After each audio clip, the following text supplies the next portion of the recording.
and welcome to the AEW Dynamite review. We are the Dudley Boys of What Culture. I'm Adam Wilbourn, joined by Michael Hamflett and Michael Sidgwick, here to review everything that happened on last night's episode of AEW Dynamite. But before we get into it, if you're a fan of this sort of thing, make sure you subscribe to WhatCulture Wrestling on Apple Podcasts, Spotify, Amazon Music, and YouTube. Where we do daily wrestling podcasts where we not only review AEW Dynamite, but also AEW Collision. Raw, SmackDown, the show formerly known as NXT 2.0. Review live events, we have interviews, roundtable discussions, and a round of the week complete with a very good quiz, of course, on wrestle culture. As I said, they're joined by Hamflett and Sidgwick to review last night's AEW Dynamite Title Tuesday. Did you pop it family? Sure family. We like a vowel swap, don't we, on this pound? And it's pooed. A lot of people in the comments might think it's a pood cast. Yeah. One hand giveth, the other taketh away. There's a f***ing program. Sorry, just a second. We did 3 podcasts yesterday with 0 swears on them. We're a minute into this one. I love it. Like, there's one program where I'm like, that can't fail. Really like this, and the match will still be excellent. All of them are. But I'm thinking, oh, God, I hate this now. But giveth. There is, and I've needed this since All in Texas, there is a program on this show. Real-time events have influenced it, but AEW have capitalized on the story. They have booked, and it's a tag team program, a goddamn match for the pay-per-view that is going to be excellent. Hopefully a damn sight better than what we got last night, as promising though it was, where I'm thinking there is a heel that is delightful pair, and I kind of want to see him get his comeuppance. There is a babyface team where I'm like, I like you more because you've done wrestling things that aren't wrestling matches. And there's a sense of jeopardy, and there is an inbuilt reason why both teams can and might in fact lose. Like, I'm going to be on the hook for a goddamn match through televised story build. And yes, again, I sound like Raj Giri. I sound like WWE state media going, where's the story? But I got some story on Dynamite last night for one particular program, and I'm bang into it. I agree with Sidge on that exact program as well. Otherwise, I'm getting kind of sick of people that we interact with. Not the good ones, not the people who actually like, but the strange ones, those random ones with the avatars, the faceless profile pictures. Reply guys. Yeah, tune into these podcasts or listening and find us on X and the like, and just not offering any kind of constructive criticism of the work we do or the insights, whatever, just simply saying, cheer up.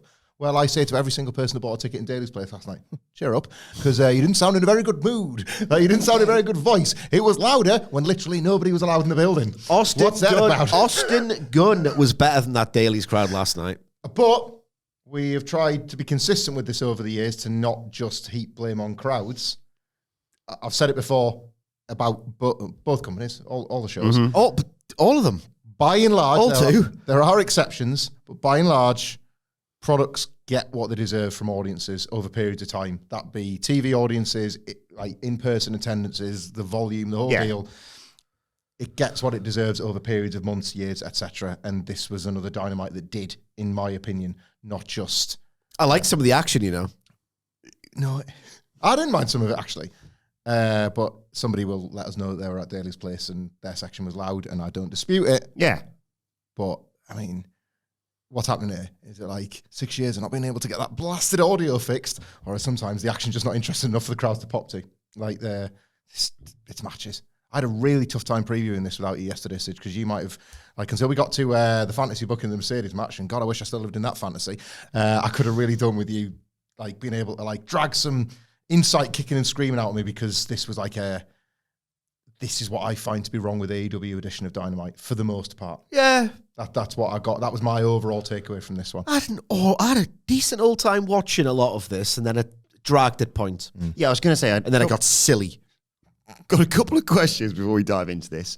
Number one, did this show need to be 2.5 hours? No show does. No television show ever does, ever. No, and I don't like the trend. It's not something I'm alarmed about, because they've done 3-hour blocks before, and Why? Tony Khan's a maniac, bro. Like, Is the quiet best news of 2025 in wrestling fan circles? Dan new ratings kicking their race. Well, like, this is pretty good. it might Like prompt some actual introspection of, right, can we actually start to build interest in these matches and not just promote them on the idea of them being good? Sorry, I know I'm Roger now. Okay? But I'm with Wilbourn to answer your question. No. What's the point? Tony Khan expanded his pay-per-view calendar when there'd already been like the feeling of, God, greatness has been normalized in this promotion and da-da-da-da. And now they're an hour longer every time. What are we doing? And this is 2.5 hours. All of this accumulates. All of this accumulates. I was brave and I went, Oh, head above the parapet. why I? make it an out. It's just like all out was too long, bro. And like some people nicely disagreed, other people were dicks. And I was, like this, you will feel the effects of this in 2 or 3 weeks when there's like a flat dynamite or flat dynamites or dynamites that will never get remembered as being great. And why is there an apathy? Why is there a malaise? It's because you're getting too much, assholes. I did see, Tony Khan did his "what a great show" tweet. After all, of course, it's annoying that this show's been on a Tuesday because that means Wrestle Dream is just over 9 days away. Normally it would be exactly. But anyway, all the replies that I saw were people saying, maybe have more than one women's match on a 2.5 hour show. Well, come on. Yeah. My other question is, and we've sort of broached this, and it's a very busy day today. We've got the NXT review coming later on today, and a very hectic morning catching up on both those shows. But is this the worst war ever? God by miles. Oh, it has to be. Oh, you could tell it in the build-up. Because at least when it was. I haven't seen NXT yet, but I'm virtually certain of my answers. Oh, but boy, at least when it was nonetheless. like, Dark Days NXT before it became 2.0 and GOATed, obviously, at least one side was producing like face melting stuff. This was just like, you got anything? Or And the NXT, I liked it more than these guys, I will say that. the NXT main roster cameo eras were funny. Like Paul Heyman spelling out Bloodline on his phone for pointed his phone, mate. Cody Rhodes' guest gem will always be my favourite. Take showing up, putting people over by chokeslamming them. And then AEW, when it was able to put its best foot forward. Got a problem with that, Ginger? I've always said Melo don't miss. Ain't that right, Miz? Help him out there. I'm busy booking AAA. Slow it down, everybody. Slow it down, Mexico. A mask? How we gonna see your face? We could be friends under there. No, they're it got silly with NXT, but that was funny. You remember the year where it was like they got the 4 AEW wrestlers they'd signed to the Spider-Man meme at each other. It's like, this is so brilliant. So it was Cody, Lexus King, Spearsy? Spacey, and Pagey. Yes. Right, other than that. And like Cody Rhodes, God bless him. I don't, have an inside line on him or whatever, but this is my speculation. He was like at the end of the shot. Yes, he was on the left, I think. Yeah. It looks like we're all in a good place. He's like, I can't sell that. I'm just going to get the hell out of here. That sort of stuff was funny. Good pat there. NXT's ran out of stuff, so it's having to rely on Sixers, and Sixers can't even draw to their own show. Yeah, nobody cares about TNA, so how's that going to work? And AEW, to be fair to them, I would say, to be fair to this Dynamite, this was just an episode of Dynamite. There was no sense of counter programming, but then there was a little bit of how you remember it, like Daily's Place, like Jurassic Express back, one of the company's that's true most revered pairings in the main event. The big mistake was a theme. The big mistake was the Title Tuesday branding when you're only gonna have a title match and a half. There was a point where that was a Night of Champions thing, wasn't it? Where everything was on the line. It was that was Battle of the Belts. Excuse me, sir. I forgot about that one. How many title changes were there in the end? One or something. It was one interim title and 15 episodes of it. Really thought Serpentico was going to win the ROH Pure there. By the way, I shouldn't take the piss out of Serpentico. His act with MJF and CMLL is absolutely goated. Wilbourn got goated. shoot fired up in the office yesterday. I didn't know who I was talking to for a second. Just like out of nowhere. Like, you know, when you hear him sort of like sit back from his desk with excitement, it's probably for like someone to pop the office. Out of nowhere, it's like indignance about booking. He was like, when are you going to put these trios titles on the Outrunners and Dalton Castle? Come on. I was like, what are you doing? You could have offered me £1 million and I did not think that sentence was coming. But then it was I genuinely forgot who the trios that was it. Yeah, it was followed by like, who's got the belts? And I would proceed to tell him and like the lineage and like, who cares about them? I was like, yeah, that's AEW. That's how you do. And then it was like, but the Ring of Honor ones, are they still a thing? Dustin had them, but then he kept stepping. Like, has he still got their trios belts? Come on, man. He's got no knees left and he'll take the piss. Is he still a trios champion? I don't know. I don't see any of us checking. It's right. Ring of Honor. Yeah. It's a burden. Ring of Burdens. Did you see the thing of the, I think was it Sean Ross Sapp tweeted? It was like, this was the Ring of Honor Women's Champion like 2 champions ago. Put it this way. Roxanne Perez. Yeah. If rebooted Ring of Honor didn't exist, right, you wouldn't have had an excuse to... Tony Khan wouldn't have had an excuse about the CM Punk, Colt Cabana, Hangman Page thing, because where would he have gone? Yeah. Joe was, before he left, was like... So if for no other... Yeah, the FTR Briscoe stuff was like seminal. That class. was it, wasn't But it? at the same time, yeah, I did want an answer to that mystery. Yeah, we all did. On the subject of which, whatculture.com/WWE. Keep your eyes peeled. It's imminent to drop, if not there already. Yet again, I must ask. Like, March 6th, Colt Cabana. That's when, you know, he ain't producing no more. It's also when Ace Steel starts to produce. What's the date of the... It's out. It's out. It's out. That one. Yep. Yeah. The self-destruction of CM Punk in AEW Wrestling Timelines is on the website right now. It's a long read. It is a long read.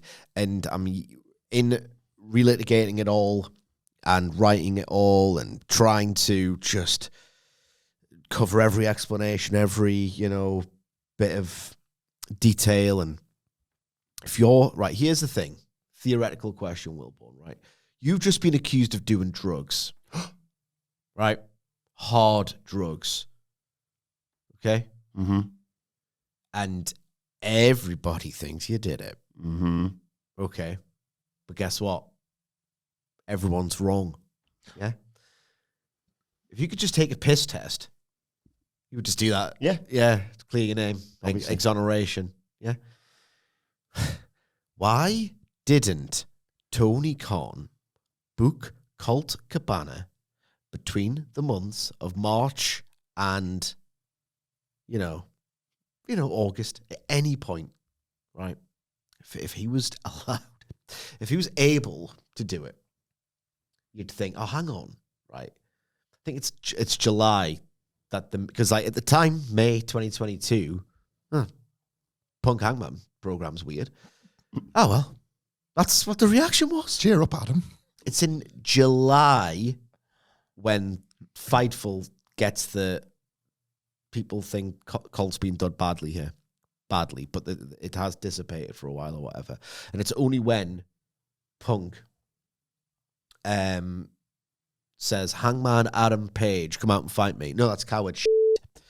That Dave's like, all right, okay, well, we kind of have to report this now because, like... Everyone's going to know when there's not a 3-way match at the pay-per-view. So it's in August, really, that the public finally finds out, oh, this has been tearing the company apart, like, at the seams for months, right? But if you're Tony Khan and you know, and the locker room is, like, getting ripped apart, and CM Punk is in a bad mood, and the Elite and CM Punk are in a shoot feud, right? It's about to go wrong and badly, and you're just trying to pretend it isn't. Why do you not book Colt Cabana to do a job on Dynamite or Rampage? Anything under the AEW banner, that's important. Because guess what?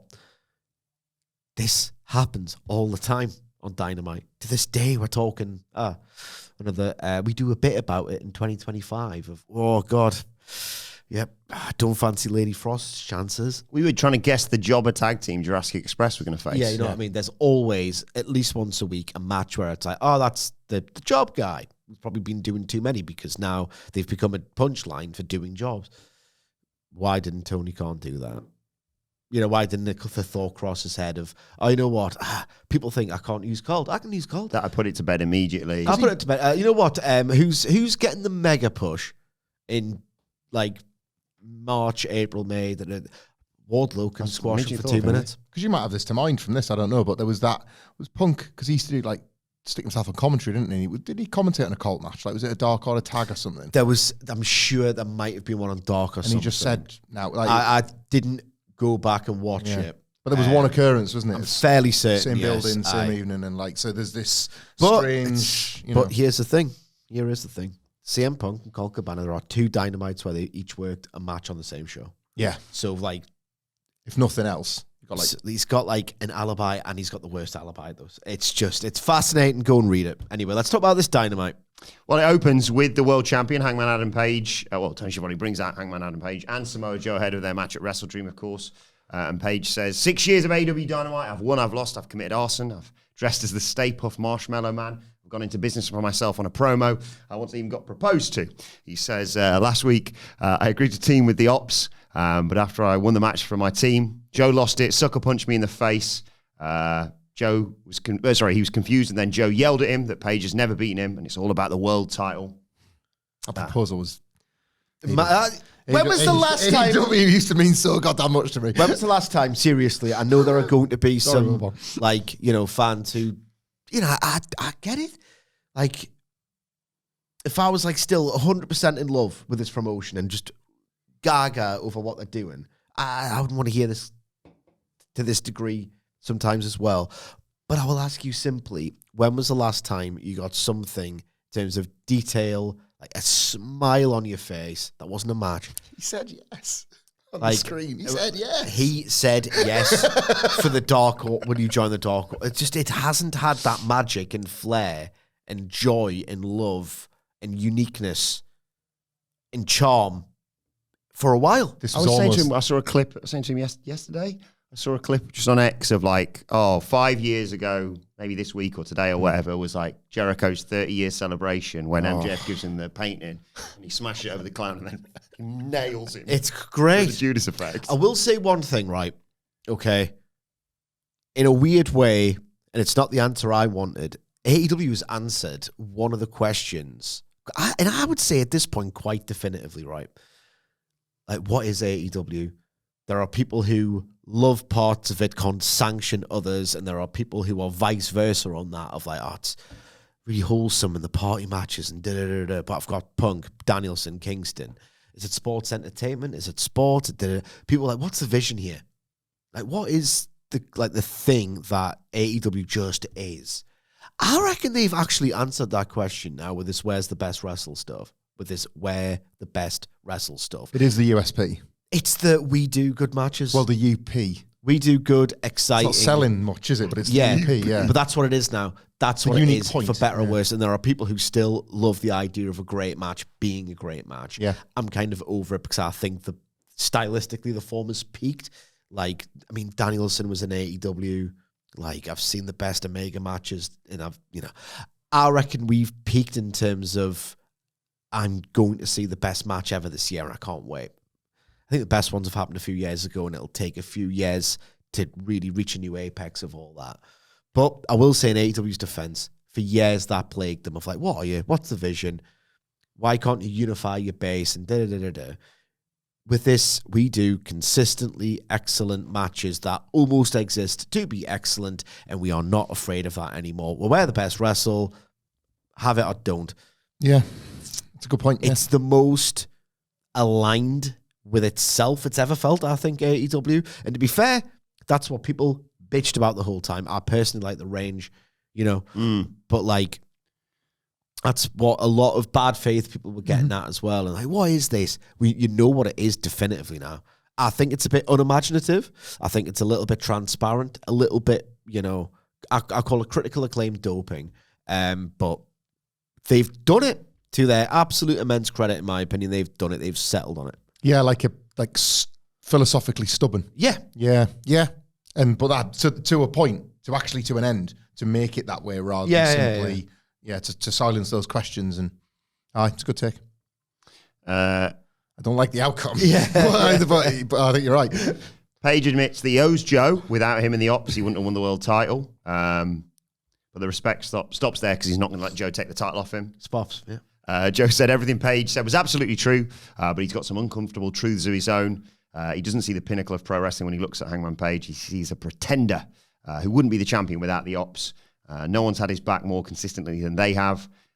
Page was right. Joe was so distracted after going after the Death Riders, he took his eye off the world champion, which Page certainly isn't. He's got fake gratitude. Joe provided the opportunity. He's just coming to collect what's owed. But he says the most uncomfortable truth of all is what is standing in front of him is a fraud. He's going to beat, break, and torture Page. And at the moment, Page will try to stand tall. That's the moment Joe's going to choke him out and give everyone a rightful world champion. Page says, I don't know why I have to prove myself to people like you. I prove it when the bell rings. Look, Joe's going to kick my ass for a good while at Wrestle Dream, but if you give me a shot, I'll give you 2 back.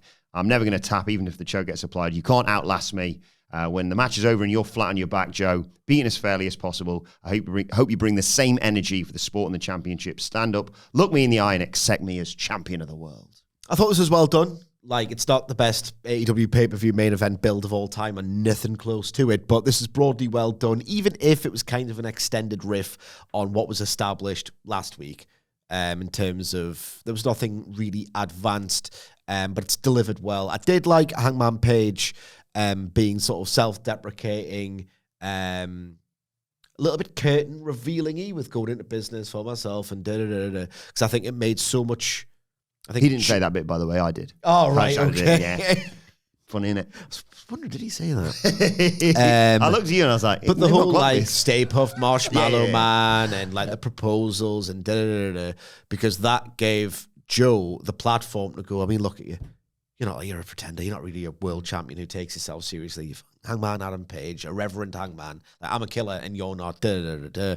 Like, nothing blow away. 7.5 out of 10. Like, tier fair. But I did like, I mean, it's Joe. There's like a floor and it's very high every time he opens his mouth and says out.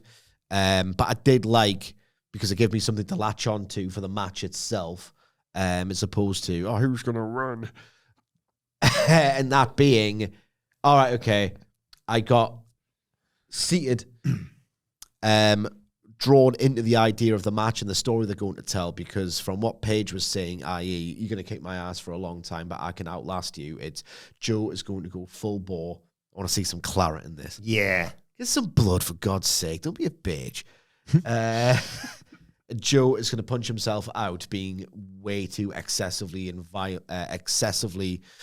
and frequently violent at pace. So Paige is going to have to adopt sort of a rope-a-jope strategy, if you like. And then anything? It's something. Everything's something. I think like a sweating, punched out, like out on his feet, Joe, about to get buckshotted, double bird flip, face smashed off. So they've told me that this says a lot about the malaise that I think AEW is kind of going through, and I am going through a little bit as well. It's like, God, this is going to be shorter than usual. Do you know what I mean? It's not going 40, this, is it? Yeah. Yep. Is that a good criticism or what? It's an acknowledgement of a failing. I liked Hangman Page here. I can believe that, like, he respects Joe, or respects enough people in this locker room like Joe to still want to prove himself. He's got to prove himself versus his original title defense. He's still proving himself in this one. He is a proper babyface. Like, what I really loved about when they got Cody right in WWE was how he was this babyface that felt like he had to get his affairs in order. You know, like, babyface admin makes the world feel real, because we all have to live that life, right? It's a way to relate. And Hangman Page has always been very good at that. And I think that was like, for the longest time, that, well, it informed his heel turn in the end, but it also kind of brought about the end of his first babyface run, because it was like, you can't get any of these messes cleaned up and it's getting worse. So I quite like that element of this with Joe. I just don't. Samoa Joe's like the hardest Woody from Toy Story doll ever. Pull the string in his back and he says he's going to kick your ass in the exact same way, and I've kind of stopped buying what he's selling, to be honest, to be blunt about it. I still think about 50% of the Joe likers are Joe liars, but You're weird, man. But some of them really mean it and feel it, and like as a result, I get it though. As a result, we'll take Joe's promos as like, yeah, get him. I don't believe this one bit. I bought Kyle Fletcher standing more of a chance for them to do like pulling upset of the century stuff than I do Joe beating him in 15 minutes at a pay-per-view. Like, but I will acknowledge my biases and say I would probably like this more on Raw. Genuine, like that's. I don't mean that as like bad faith criticism. I mean it as like, you know what, you're doing the thing here where the premise is established and you're spending each week talking me into it. Like if I'm more invested in the characters or the world, I'm probably going to give this a bit more rope, Samoa rope. But as it was, I just like one character's motivations rather than the other. Yeah. And yet again, for kind of the third pay-per-view cycle in a row, I'm sat here going, well, yeah, when that one's out of the way, I wonder what Paige is up to, which I don't think is good. No. Yeah. Same as Cody in 2024, but no, never knew any clues. Options for you now. Everyone lived every second. 2 options. I can either recap the Conglomeration's backstage promo, or I can respond to Ricardo's tweet asking us to recap Kyle Law. Which one would you prefer? Yeah. That one, please. Well, for the just Cliff's notes, the conglomeration promo for the people who didn't watch the show and instead prefer to catch up with us for some reason. Mark Briscoe hyped up Jet Speed and Willow Nightingale versus FTR for Collision, and Big Tom and John Moxley, and the upcoming TNT title match, Kyle versus Kyle. Usual good stuff here. But the word of the day is over familiar. But Ricardo tweeted us, thank you, Ricardo, saying, please talk about this on the review podcast. This Kyle Law needs a 2 to 3 minute Sidgwick. Can you go to the corner, actually? The winged corner of how Kyle is under Kyle's wing. On a serious note, please rant about how ridiculous this is, because, Kyle O'Reilly posted on Instagram the Kyle Law between the two Kyles. So this is literally from the fingers of Kyle O'Reilly. We're not doing a bit because we don't do bits. Legitimately, we're not doing a bit of what we think Kyle O'Reilly would do when promoting this match. This is from Kyle O'Reilly himself. Sidgwick had an amazing take about this in the office, which I hope you're going to drop. The first thing you said about... Anyway. I can't remember. I'm under pressure now. Before we start... I'll remind you if need be. Just before we start, for those that aren't online, and I'm envious of every single one of you that don't use X, we are talking about this on a podcast because somebody's asked, but also a Culture War erupted over this post. If you go and look at the quote tweets and the replies, it has revealed that division that you talk about between the people that are actually really happy with AEW's UP and a lot of people going, what the hell happened to this business? Yeah. This has actually, there's a chasm that separates the people and what they think of this. Once upon a time, there was an ancient kingdom known as Kyletron, named after the original Kyle, who was a mighty and just warrior, renowned by his people for outlawing the use of baby oil in wrestling competitions. Huge bastions and spires of drywall surrounded beautiful public fountains of monster energy. The people of Kyletron were known for working hard and snuggling their beagles. For many years, it was peace, until everyone started naming their babies after the king. Soon everyone in Kyletron was named Kyle, and eventually nobody knew who anyone was, friend or foe. Tension built until all of the seventh-born Kyles were born and reached fighting age. Then the streets ran with the blood-flavored energy. The people turned to their king, but he had been betrayed by his evil twin brother, the dark mage named Lyle. Lyle knew Kyle's vice, thus corrupting and poisoning his brother with a special potion, his sugar-free energy drink. This is centuries before the white can. Cells of resistance were soon unraveled and distrust was met with murder. Eventually, the seventh-born Kyles all turned on each other. They were just too savage and good at grappling. Finally, the mighty drywall kingdom crumbled and the fountains dried up. I'm telling you now. I've not got there, no, I'm not finished yet. I was contemplating a senator in amongst all this. Finally, the mighty... I forgot about him. Finally, the mighty... He resides within me most days, but I did forget. Finally, the mighty drywall kingdom crumbled and the fountains dried up. Now, Kyletron is a faded memory, still ingrained in the DNA of every Kyle born thereafter. That's why no Kyle can trust any other Kyle, and there is an urge to immediately fight an opposing Kyle to the death. For Kyle, this is mere review, but a crash course for the uninitiated. Now you understand the significance of being a seventh-born Kyle of a seventh-born Kyle. And now you know the reason some Kyles are dicks, brackets Fletcher. It's because there is an evil twin named Lyle pulling the strings. Strings, what are they? Pulling the drink. Pulling the strings. Hashtag Kyle Law. I mean, what the are we doing? What the are we doing? And I will say this earnestly, genuinely, I really like Kyle O'Reilly in the ring. I actually really like this match. He's done nothing wrong. He's been through a great deal. He continues to go through a great deal, right? I feel like a complete arsehole saying this, but Kyle O'Reilly's a geek. I mean, well, look at me. Spectacled little twat, okay? I get it. I'm not a professional wrestler, though, am I, asshole? You know, I'm not a professional wrestler who should be quite, like, cool and or hard and or... This sense of whimsy in AEW makes me sick to my f***ing stomach, JR. I'm sick of it. Sick of it. Sidgwick said he should have been fired on the spot for this. I was joking. That really popped me, though. I did it to pop. I would never, like, honestly, if I read a report, right, like the next day, that, all right, Kyle O'Reilly's been fired for being lame on Twitter, I'd have been like, oh, Jesus Christ, come on. I'm not going to tell Who's next? Jesus. I'm not going to tell you who, but the person might be watching. It was so late at night that I saw this, and I thought, I'm going to save this to chat in the office with the boys. I sent this post to somebody else. You will know the name, and I'll show you after we've finished recording. DM with the words, everyone involved in this should be sacked. I was so angry before going to bed. I didn't want to be made cross. And I didn't mean it. It's right. It's a flippant thing to throw around. Yeah. But I was just, what I meant was wrestling should be sacked. Yes. Yeah. Wrestling should be like made unemployed and learn to like be reskilled as wrestling again. Yeah. And then can we have it back? This is the absolute last thing I want to hear come out of a professional wrestler's mouth. Like, it's just such excruciatingly lame material. The intent behind which is to make me distracted from the wrestling. It's not just the lame, like some of the most lame patter I've read in years. It's not just trivializing what I'm trying to get into and watch, right? It is all engineered to create some of the most apathetic, ironic, unlikable, distracting atmosphere. It's some of the worst psychology, quite frankly, of all time, this, in terms of... It's bad for the world. It's bad for the world of AEW. It's bad. It's terrible for the world of AEW.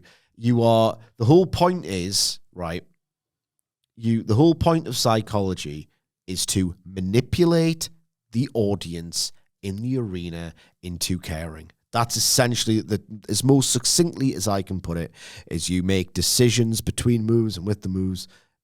You manipulate, the carnies who came up with this term in the first place, you manipulate the audience into caring. Oh my God, Maxine Dupree's going to beat Becky Lynch. Yeah, there's probably a better example, mate. Just a recent example. People got into that match, I mean. Okay. In terms of... There's, you know, oh my God, if I can scream loud enough from tens of thousands of rows back, I might be able to get Hulk Hogan to recover and slam Andre the Giant. Right? I mean, that's the most famous example of the easiest psychological trick ever pulled, right? Okay. Psychology in professional wrestling is the act of making people care. All of this, it's how can I make people not care about my match? And I get it. Kyle O'Reilly, probably at this stage of his career, is thinking, I'm not going to be a main eventer anytime soon, and I just want to, I'm a fun guy. And they've even built it on the graphic. You know what I mean? You know what I mean? Like, he's probably thinking, it's a TV match. I had fun with it because I'm less of a prick than Michael Sidgwick or whatever. I get all of this. I get all of this. But all of this stuff, it's like, he can't do it like this, in my opinion, and it's just my opinion. You cannot go into this, even if it's for a TV match, with the idea of how can I make people trivialize everything I'm doing just to get a chant a crap chant or a series of chants that some people hate, so maybe I shouldn't be so divisive, isn't the... And I get the other point. Well, what's the alternative, Sidgwick? They do a really hard-nosed match that you hate. I didn't hate the action. I thought it was really well done. I thought it was really well wrestled on occasion. This attitude, this culture of trivializing it, has it ever drawn money? Has it ever been, all right, this is the stuff that gets people talking, the zeitgeist? It's is what all of this is. This particular genre of patter as well is one of my icks. So that doesn't help. It's Gemblin adjacent, this. It is. What it's almost. He's tweeted this almost wearing a trilby. Yeah, it is. It's one of my biggest icks, patter-wise, which doesn't help. But at its core, you're encouraging the audience to do literally the opposite of what I think should be done. So I've got a fundamental issue with it. I've got a fundamental issue with a lot of things, yes, I know. But my God, there is a certain type of person in the work in IT who does this kind of talk where it's like, say, like on a, I don't know, like it's a non-specific example, you're on a Slack thread. Right. It's nothing from ours, right? Okay. But I'm just saying this is the kind of thing I've seen in the past. Mm-hmm. You're on a Slack thread or whatever chat facilitator. I'm doing it now. That your work uses, right? And someone from IT, not the cool guys who work in the wrestling team, someone in IT computers will share a link from their, oh God, it's going to take an irreverent look at the world.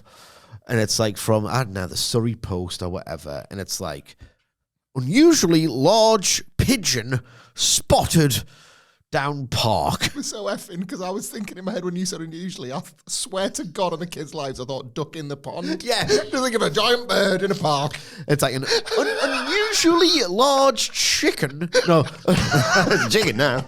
Unusually large, because they don't really have them. Do they have pigeons in America? Yeah, they do. Home Alone too. Yeah. Obviously. So that's covered that. Unusually large pigeon has been spotted in park. And it's a picture of a big pigeon. And it's enough to warrant a news story or whatever. And then someone posts it in Slack and you go, oh, fuck, leave that chat. And all the IT guys go underneath and go, God, I hope these mutated pigeons don't take over the world. Oh God, they'll kill us all. Ha ha ha ha ha ha ha ha. It's Kyle O'Reilly. Kill us all. That's spot on. But that's what they do, isn't it? Spot on. Imagine the loaf of bread you need to How will you survive? I must get to work on my... How must you survive the pigeon apocalypse? Fetch me my steed. Yeah, all this kind of stuff. And it's and then they dork out over it, and they'll say stuff like... Talking out. They're talking out. They'll how would you survive the pigeon apocalypse? That's well, I don't know. World Cup of Pigeon Survival Tips. And make a tournament out of it with Richard Osman. Yeah. Plus side, got to find a positive in these things, Sidge. If you are engaging the audience this time next week, Kyle Tron, and you love them. So, that's when you know that the audience are really engaged. Well, here's good news. There's not going to be any Kyle Trons, you stupid slut. Because this match barely got a reaction. Of course it didn't. He begged for the Kyle like that time Natalia went, yay! And nobody did a goddamn thing. You know what's ironic is that, this is actually wonderful. It's the first green shoots from the dystopian movie. It's some earnest noises threaten to break out when they're doing some really stellar pro wrestling in there.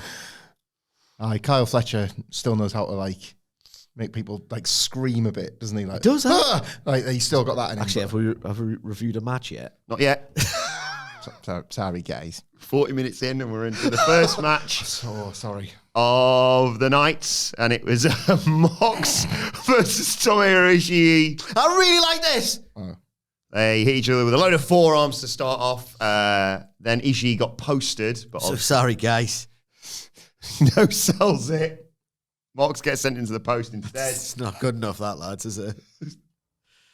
Mox takes the ref, which allows Shafir to jump up on the apron. Well, he trips Ishii on the apron, then rake the ice, and Mox... I'm sick of these limeys doing their State of AEW addresses. Let's just get to the action. What? 40 goddamn minutes? They're talking about pigeons. Unsubscribe.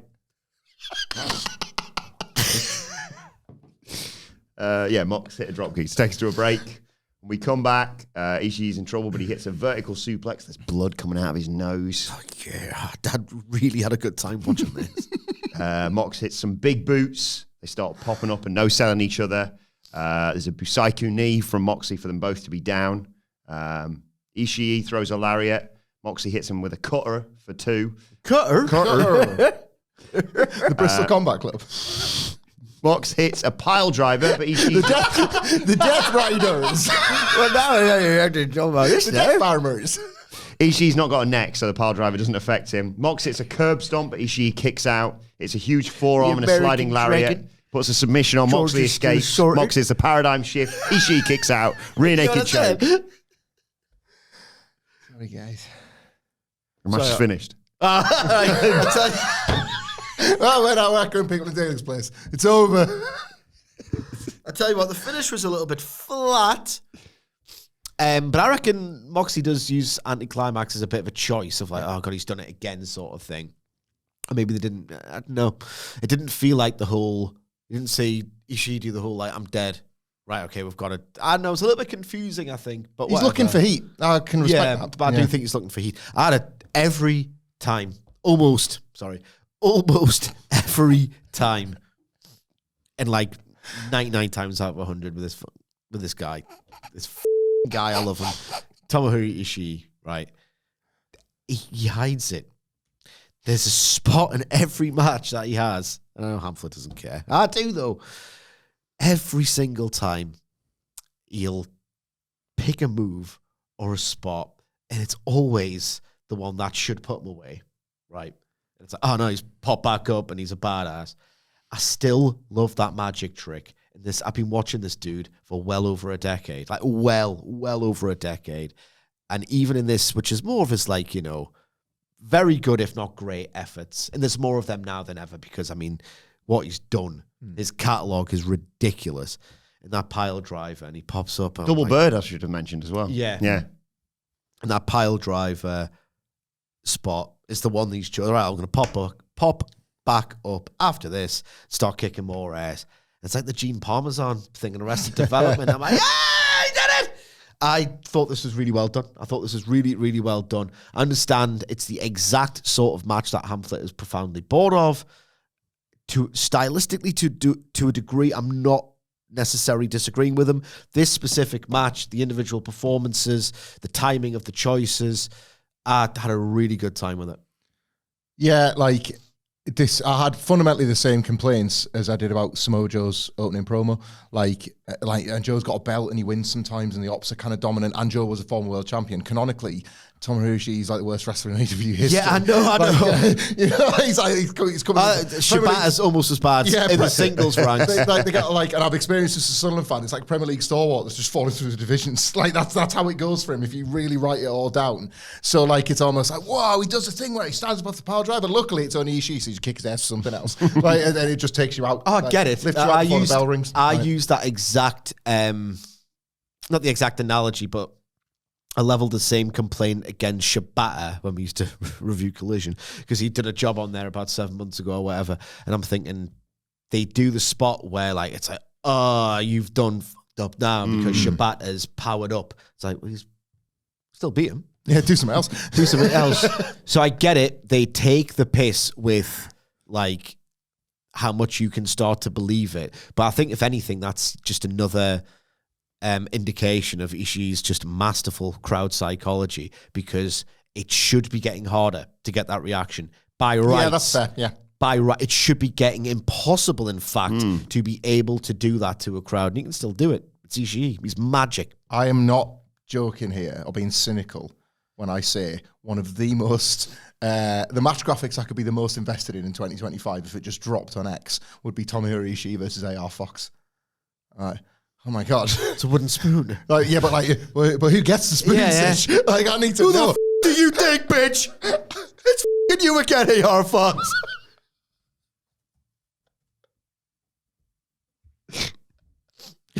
I'd need to know. told you. Renee's backstage with Did I stutter? Do you know why the match is happening in America at AR? It's because he remembered his goddamn passport. You get the bit. You get the joke. Renee's backstage with the Young Bucks. They're banging on Tony Khan's door. They want another. Did you see his little sign? Time cop thing. Yeah, I like that. Nice. I like that a lot. They want another. It's like time cops, like me in Big Trouble in Little China, man. Yeah. I love it. And if you can get them to make a thing in any font you want, why would you not? Yeah. They want another money match because they've gone broke. How are you going to decorate your new desk at the new office? No. I was going to tell you my address there. Dox yourself. So you already got the... Big Trouble in Little Gateshead. No, just my address, but in the font. Okay. To hang outside next to my door. Yes. We've already got one, and the missus would never approve of it in 1 million years. But I might just ask. Please. So they want another money match. She's like, you probably should be more concerned by Jurassic Express. And Nick says, yeah, I know. We got tickets to watch them later. But they had to get those tickets, they had to sell some of their shoes. And Matt loses his mind and keeps pounding on the door. Pretty sure plenty were available. What? Tickets. Yeah, what a stupid bit. I mean, come on. You got comps out the ass. Can't do that, really. No. You can't even hit the Fed at the moment. Like, every house is getting softer. Like, there's tickets if you want them. They did the bit later on as well where, like, they couldn't get seats together. Yeah, they could. I mean, come on. Don't make me take the piss out of you. There was a by the numbers video package for Stat and Tony Storm that I know you really liked. I thought this was tremendous. In fact, oh my god. Oh my, oh my, oh my, oh my, oh my, oh my, oh my, oh my, oh my, oh my god. God, this was fantastic. Mm. They basically, it's Hamflett's thing of what happened in the past, how can we, bring characters together, or how can we flatter ourselves and da-da-da-da. They've actually done the work. Mm-hmm. You can prove anything with statistics, or you can make this feel like one of the biggest AEW women's matches of the year. Are you going to run through it? No, I haven't got the specifics. Yeah, I'll give them the gist. They basically said that in one-on-one competition, Statlander has never beat Tony Storm, correct? Mm-hmm. Yeah. No, Tony Storm has never beat Statlander, yeah? And they've presented, what an achievement it would be if Tony Storm can do this, but it should be the other way around, by telling you, Tony Storm has done this. It was basically the best version of the WWE Royal Rumble by the numbers video you've ever heard, but they've massaged the figures. Not even that much either. They've told the truth. They've just told the best truths. Okay? To go, Jesus Christ, this is the Clash of the goddamn Titans. Go and watch this. If you've got stat nerds, and they have, like, just on demand, ready to do this stuff, like your Washingtons and your Mookies and stuff like that, get them to do this constantly for virtually every match. This was amazing. Yeah, totally this agree. made it feel like massive. The benefit as well is that Statlander, and loads of it will have been forgotten or thrown away. We'll have loads of law like this with tons of challenges. She's like, Every they've got wrestler, such an opportunity where, if you go, there's so much like, overlap. down the line, every wrestler on that roster, or like the pushed ones, not like, who does jobs? AR Fox. Yeah. Yeah. Like Brian Cage when he's about. Yeah. Every pushed wrestler, right, will have a fact file through the booking machinations of the company, will have something that they can be like use in a video like this. Do way more of them. Mm-hmm. And Alvarez gets it in the ass for trying to say, promote it, recap it, reinforce it, tell it, because then the other thing is like, I can infer things.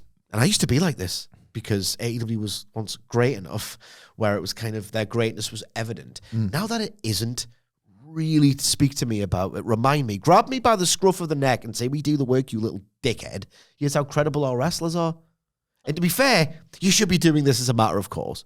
I know it's like ratings never reflect this as well, especially AEW ratings never reflect the video packages. If I'm taking it for granted, remind me of that I'm doing that. Like, when they're well made, they're good to watch as well. This was fun. like They're Renee's fun to voiceover. watch, yeah, like- Renee's voiceover was great. You get like the most impressive numbers are accompanied by like footage of those matches and go, oh, that was good. That was great. When like we've got footballers. Renee was great in this, by the way. I know, like She should be doing way more of them. I know, like punditry quality is often through the floor. But if your game's on the telly, are you going to tune in, bang on 3 o'clock on kickoff? Or are you going to get in half an hour, 15 minutes beforehand just to get a bit of preamble, or maybe like what happened the last time these teams? That's baked in, isn't it? Like that's all sports coverage. You're not going bang on kickoff time. Like wrestling's the same. Yeah. Like this is that. Then we got the street fight between the Hurt Syndicate and the Demand. Ricochet, Toleano, and Bishop Khan, of course. Demand just chuck a load of weapons into the ring, and the Hurt Syndicate come out in suits. They looked the business. Big Bobo. All the people that could live his entire life without a shirt. I love that he kept it on for this specifically. Just all kicks off straight away. Ricochet and MVP swinging canes at each other. And we get more Toleano, Bobby Lashley. So straight out of the gate, there was a Samoan drop on the chair in the ring. The Demand take all go after MVP, but Bobby makes the save and brawls with Toleano at ringside. Ricochet at one point was hiding under one of the tables that's been set up, and the fan just goes there, kill him. Really, Ricochet's classman. At that point, Bobby Lashley hits. He could be. It's so ironic considering where they're at. The disparate. Sorry, Wilbourn. It's all right. He could be like a honky tonk man style champion Ricochet with TNT or something like that. He's just such a good little dickhead. Hiding under a table. Bitch. Bobby Lashley hits Toleano with a crutch. Benjamin slams Bishop Khan onto a chair. They all fight onto a pile, and Ricochet does the big run stage somersault thing. The honky Trevor man, because that's his full name. Trevor man. Yeah, I get it, mate. Come back. It's not popping. Sorry. This is Elvis, couldn't he? Like those flying Elvises. Now I'm popping. There we go. Yeah, there you go. Ricochet in an Elvis jumpsuit. We can only film him from the waist up. Because his heart's too goddamn big. Then could he have a song like if he's in danger of not getting verified on Twitter? Do you reckon he could do a song about that? I think he might be able to. Bishop Khan hits some drop kicks on everybody when we come back from the break. Slingshot crossbody from Bobby Lashley. Benjamin. Oh no, sorry. He hits Bobby Lashley with one, and then a Samoan drop to Benjamin. Toleano tries to put Lashley through a table, but oh God, yeah, I forgot about this. He slips free, runs for a spear. Bishop Khan just launches a chair at his head. Leona puts Lashley through a table. Ricochet and Leona put him on another one, and Khan does an elbow through it. And then Toleano and MVP burst through a barricade. They open the gates on Benjamin for a 2 count. There's another table set up in the ring. Shelton Benjamin gets put on it. Ricochet hit a shooting star. Table doesn't move. And Toleano wants to make sure it's broken, but MVP jumps in the table. Everyone goes through it, basically. Benjamin low bridges Toleano, hits a pump knee and takes out Bishop Khan. Ricochet's all alone. He hits some super kicks. At one point, Benjamin goes to take out Bishop Khan. There's a chair, I think, wedged in the corner, and Ricochet takes the bullet for him. Benjamin tries a powerbomb. But Bishop Khan hands Ricochet a chair and pops Benjamin with it. Lashley flies in from being injured with a spear to Bishop Khan, one to Ricochet, one to Leona as well. Outside, Lashley spikes Leona through a table with a spine buster. Ricochet's left 3-on-1 and a release German suplex from Benjamin puts Ricochet through another table. Yeah. To get the win. God. This was, and I mean this sincerely, a blast of an awkward slog. There were various moments where I'm like, hell yeah. But then that had like such limited space to sort of work with and maneuver themselves around that it was like that thrilling sort of debris flying, the sawdust is going from those table bumps, and you can like register them to the point where it's like, and then there's none of that. Like, it just felt like a pretty awkward Anarchy in the Arena gone wrong, but I still thought some of it ruled. And they've been told, don't go anywhere else because we're going to do stuff later. Yeah, because it was like, I just felt limited in almost every single way, and yet so much of it was cool that I didn't really care. Minutes would pass where I'm like, bloody hell, like get out of each other's way. Or Yeah. like build the anticipation for the next set piece you're going to do. Then the camera would miss it. But you weren't watching something so awesome. It was like the barricade spear, the mist. But you weren't watching something so awesome. Where you're like, I don't care. I truly am immersed in the chaos here that I don't care if I miss something because it just makes it feel more realistic or vital or whatever. Like when they do those spots in other matches where it's like this person comes off this post to put someone through a table. Here. Yeah, Like it had none of that. It was yeah. kind of like disjointed and sloggy and a little bit like none of like there was the whole point of a table bump and why you see it every show you see a table. Well, It's- for now, it's one final table this weekend. And that's it. It's so like inordinately satisfying where I would sit here and go, yeah, I'd love to go a month without a table spot just to see how much I would like it in a month's time. I'm going to inevitably see it on the next TV show I watch and go, it was cool. Like they didn't even do the table spots that well. No. And yet there was just so many little moments sprinkled in it. Like the Ricochet dive was incredible. Like the released German was unbelievable. It just felt... I'll win it. Yeah. I liked it very much in spite of itself. It didn't work, and yet I enjoyed it. Yeah, I was quite bored, but I thought like it was an enormous disappointment based on my own personal expectations because I was certain this They should have was done gonna be- backstage yeah, stuff. I said this on the preview. This is like the perfect Daly's Place brawl. There's such a like dirty word in AEW, but there's a rich history. There is. Of the backstage area of Daly's Place being where magic happens. Butcher, Blade, Omega, Bucks. They say, and like I named all these various examples yesterday of the times they've got it right. People loved it.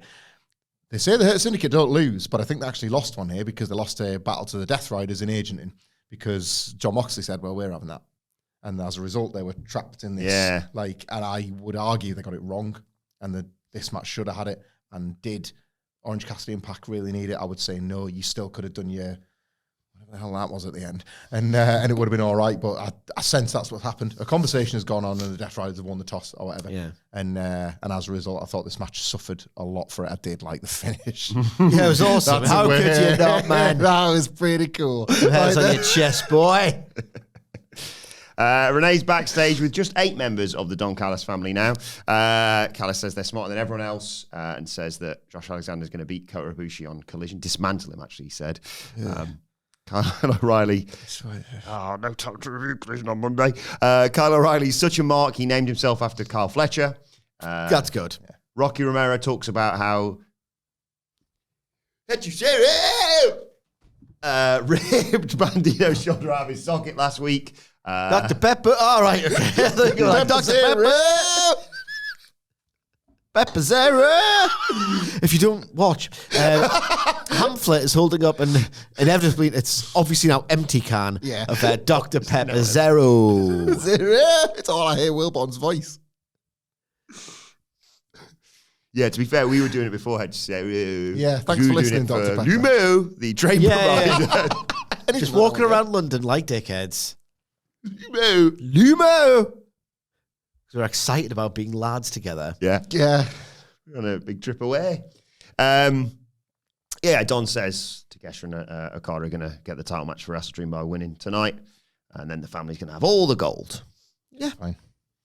And then got the in-ring return since, did I say 2022 yesterday, I think it was, of Jurassic Express versus Orion and KM. As much as I could find online about this. Big balls, inflatable Jurassic Express balls being chucked around. Jack Perry starts, fast start. We see, as you mentioned, the Bucks struggling to find their seats in the nosebleeds. Luchasaurus slams. I mean, I'm not being funny. That's a self-own that. Self Jones. Luchasaurus slams, I think it was Orion down. Jack Perry removed the ring post cover. There's a beach ball in the ring. The Extinction gets the win for Jurassic Express. Post-match. Do you want to do post-match or do you want to do the match and then I want to talk about the match in case I forget. What the hell was Jack Perry doing? Yeah, I was wondering this. As I was making my notes, I was like, oh yeah, that did happen. You just turned babyface and you're doing a heel match against jobbers. What's wrong with his brain? Do you know what I mean? Like he's got a weird brain in him. Like his instincts and what he thinks is cool to do and at the expense of the characters he's playing. He has been making odd choices ever since he turned heel basically, and now he's still that was like what was that? Are they trying to tell the story and they got Beach Ball distracted, like the worst kind of distracted of like Luchasaurus? Was the whole point where Luchasaurus is going to go now, Jack? We're good guys, don't do that. He's like, you're right, Lucha. I don't know, like No, that's it because they're the seen some stuff. Jurassic Express now, aren't they? Yeah. So that's how they've decided to illustrate that point rather than just, I don't know, his beard and his knife. That gets the point across. We're just glad you're back. You've survived. why are you cheating against as baby faces against enhancement. And, That was odd. Come on, Jack. I don't know what the hell they were doing with this, but the extension is such a cool finish still. Yeah. So I'm glad they're back. I'm glad they're back. Yeah. Post-match, we see the Bucks jump out of their seats and run down, attack Perry, chuck him into the barricade. Luchasaurus gets him for a double choke slam, but they double low blow him, hit a BTE trigger, hit Perry with a super kick, get the mic and tell Jack Perry this is a callback, smash him in the ribs with the mic and spike him after challenging them for a match at Wrestle Dream. Funny thing to call back to. Yeah. Very, very funny thing to call back to. It's the cell. It's always the cell. I'm dead. It was in Daly's, wasn't it? Yeah. Excellent. Yeah, this was the basics done well for me. Build a match that you actually want to watch. Yeah. Like, yeah. And it's for cash. It is for cash. Cash. They put some cash in the Bucks matches. Did you see the extra story, by the way? I told him about this. The added detail that Brandon Cutler's made loads of money betting against. Yeah, that's Bucks. good. I didn't know Nice this. that. That's good stuff. It's all right stuff. Pat calls Orange Cassidy a pipsqueak who's going to whet his appetite. He says he's going to out-wrestle, outclass him and make him suffer. Wheeler Yuta says it's going to hurt him just as much as it hurts Cassidy tonight, but it's time to trim the fat. No losers. Garcia interrupts, says he's seen a lot of losers in the back, but that's not what they're about. They're going to keep winning. Some in the back, one in the front. Looking in the mirror? I mean, come on. I like him a lot. He's got something, but come on. I looked in the mirror this morning and I said, am I a loser?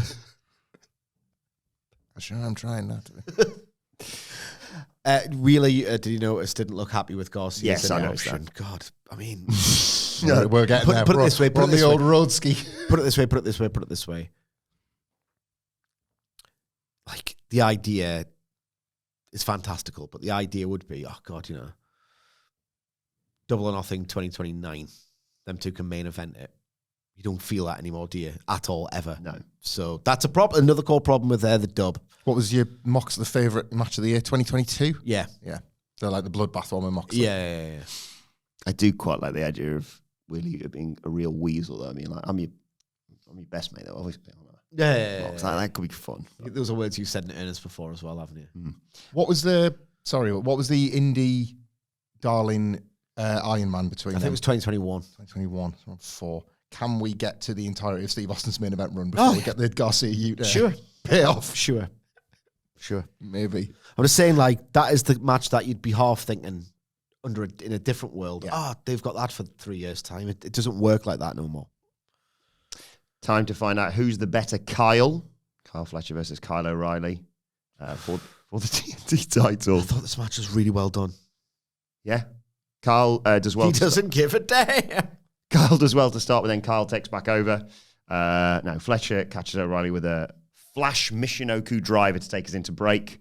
When we come back, though, O'Reilly, who's been sort of out-wrestling him early on, regains momentum with strikes, big boot to his neck, puts him in a guillotine. Fletcher goes after the hair, so O'Reilly transitions into a triangle.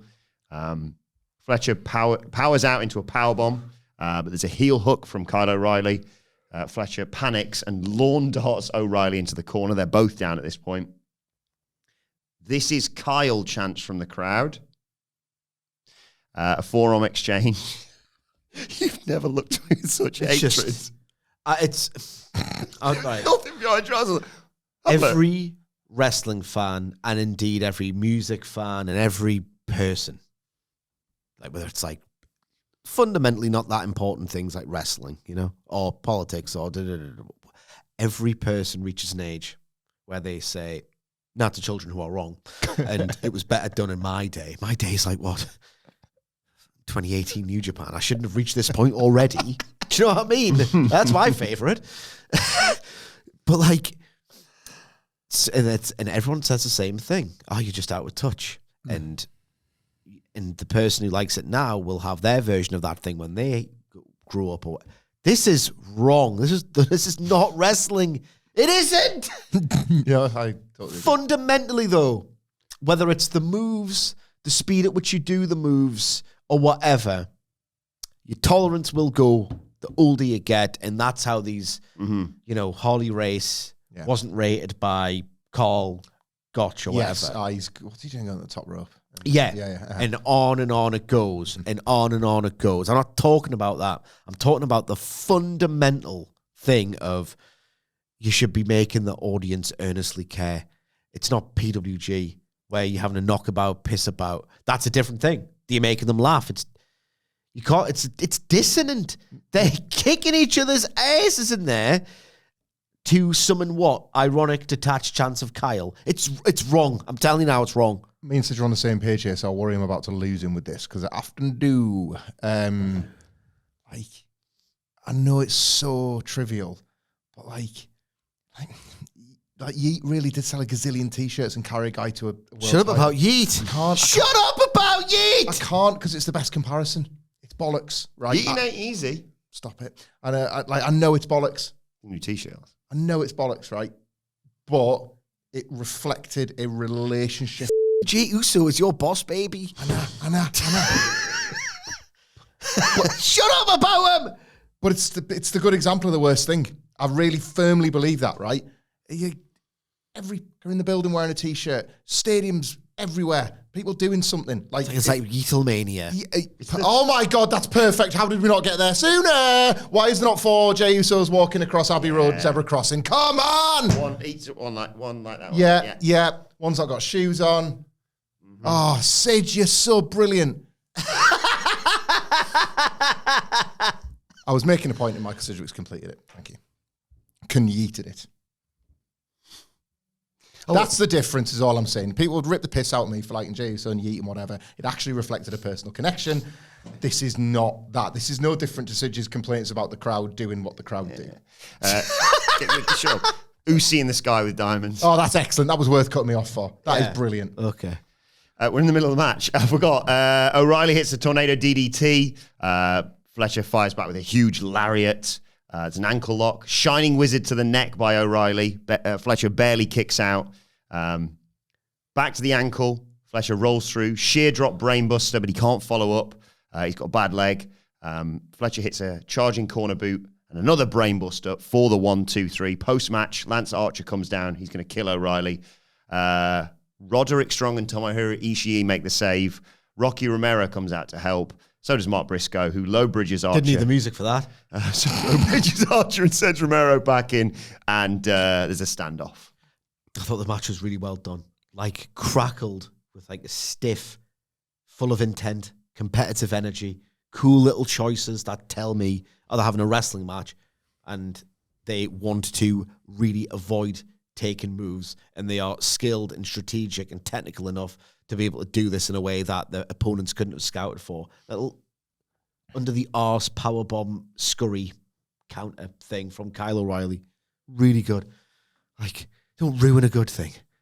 Don't encourage the ruination of a good thing. I can't look at Kyle O'Reilly because he puts me off. So I have to imagine like Kyle Fletcher wrestling like the figure when you do your Vinegar Strokes like thing. Yeah. Bear that in mind. Like, that's very helpful. Create a wrestler guy on the video games where it's just like a blue silhouette, like, or vacant man winning the world title. I have to like watch Kyle Fletcher wrestling that, because like I'm just put off by Kyle O'Reilly now. It happened in the Cool Kyle era, to be honest, and he's never really shook that off for me, and this makes it worse. What did he do to our boy Von Wagner? I know. Kyle Fletcher is like, I still like, he does these things that just like, yeah, you sick danger pervert. You like this, what you're able to inflict. He adds that. It's like, it's a version of Snap that he just adds this like nasty streak to the basics that I really love watching out of him. He is a guy that reminds me of the absolute darkest timeline of WWE where somebody I really fall for and I start to get nervous that the push is going to fail. That's how I feel about Kyle Fletcher at the moment. Every week is another good week, and it's like, whew, thank God. It's a damn sight better than that. I could see him being this in another 12 months' time. And what if it's a Yuta Garcia situation where it's like, oh, yeah, Fletcher's... The title match was made official, I should mention, for Briscoe at WrestleDream after this. Like it's going to be another good... You mentioned this ages ago. Kyle Fletcher almost instantly told Tony Khan, you're going to put me in a singles match on every pay-per-view. Yeah. He's not lost that streak. Yes. But I think like the next year's crucial. And I still have that nervousness that like it's not going to... No, I get it all too well. Following this, we got the Mercedes... Money.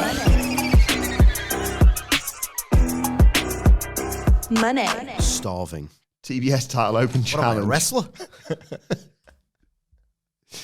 A Floridian wrestler was going to answer this challenge. But it wasn't Izzy, as you were hoping for. It was... Lacey Lane. Now, NXT, if you're wondering what the hell was that, lads. he's forgotten how to promote. This is lights off, lights on, Butcher and the Blade, pilled. That poor woman. The former Caden Carter, I should mention, from WWE. What chance did she have? She got a vignette at least, saying that they had a chance to cross paths in the past, but never did. And tonight's going to change all that. And Danielson tried to sell the shock that she could potentially win. Even like Merck seemed to pick up the mood in the room, didn't she? Sometimes wrestlers are like, I'm bailing on this one. Like we'll get them next week. What did he reasonably expect to happen? What did he reasonably expect to happen? Did you hear the way Justin Roberts went from Winter Park, Florida, and then nobody did out because they don't care, and she kind of went It's like, bigger than England. Why would I care? and even like Caden Carter went, Lacey Lanes went like, come on, he just said where we're all from, guys. Like I felt really sorry for her, but the vibe was dead, and it wasn't coming back. What was he thinking? He's nice. Yeah, yes, he's a good person. You're not a boss. Maybe.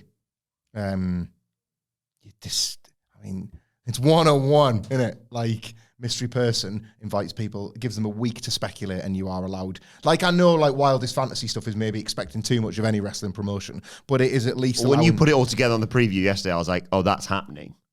We even said, to credit Tony Khan, like, you made this point, Sidge, when we landed on it being the exact same date, you were like, that's exactly what did he say, mad scientist? He's got that mad remembers this weird- scientist, like, just brain where it's like, how does he come up with this stuff? He's Yeah. got more creativity than Levesque, for example. Yeah. In terms of, like, I would never have thought of that, but it's awesome. Was it 10 years to the day since Respect? To the Basically, the thought was going to be Izzy, didn't they? Yeah. A lot of the We internet made a had thumbnail. views. Well, we didn't. Nicholas did. But yeah, and it was fun to speculate on that too. Because what a cool moment that she comes out and even in her gear, she's still got the ribbon. And the first thing Sid does is like, ooh. And To get the baby face over that, Izzy could have done it when, there you go, and then just Tez press, then the match begins. Or she could have like, and transformed into like the crazy version. No. yeah. We said there could be, to foreshadow it, Sidge, we came up with the idea of there being money buddies, where like the Bailey buddies, but they're all wearing different belts. Are you in? Or are you in? I'm in! Yes! Money buddies. Too late. Yeah, too late, it was Lacey Lane. They died on their asses out there. Daly's play, like, they all collectively agreed. No. Like, that was the collective reaction to every move in this match. No, thank you. She hit like a heat seeker, didn't she? Yeah. Take us into a break. Like, she A ran it close. pedigree, Yeah. a pedigree style Yeah. heat seeker, and it looked awesome. I thought individually, to her credit, she did really well here, considering I hated the guts of her old tag team. So, yeah, that heat seeker took us to a break. Come on. The club. They were in the club every night. Remember the NXT skit where, like, the camera, if only it panned on a little bit further, you'd see them having full sex at the festival. Yeah. Like all the male wrestlers. Whoa! Effing. Awful. Effing at latitude. I just felt sad during all this. Yeah, bleak. When we come back, Mercedes tries to hit a frog splash, but Lane gets the knees up, and Monet also misses a double knee in the corner. Way too competitive. Lane hit a running thrust kick for 2. There's a lung blower and a sunset bomb from Mercedes, but she misses the double knees again. Lane hits a springboard leg drop and a hammerlock flatliner for a nice 2 count. Death Valley driver into a leg drop. Monet kicks out again. Lane wants the hammerlock one more time, but Monet scrambled. They trade pins, and then suddenly a Monet Maker out of nowhere gets the 1, 2, 3. Get him next time, kid.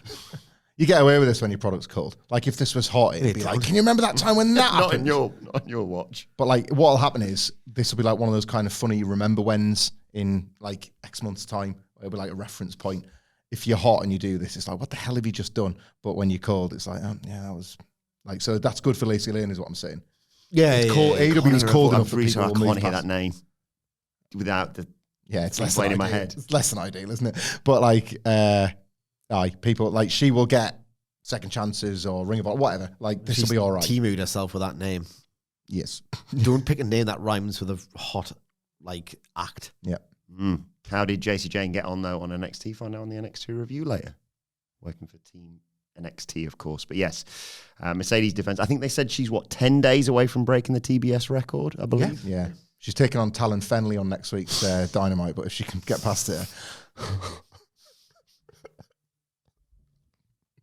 That's a new game? Yeah. Oh, I told you about our other new game, Sidge. I really like this one.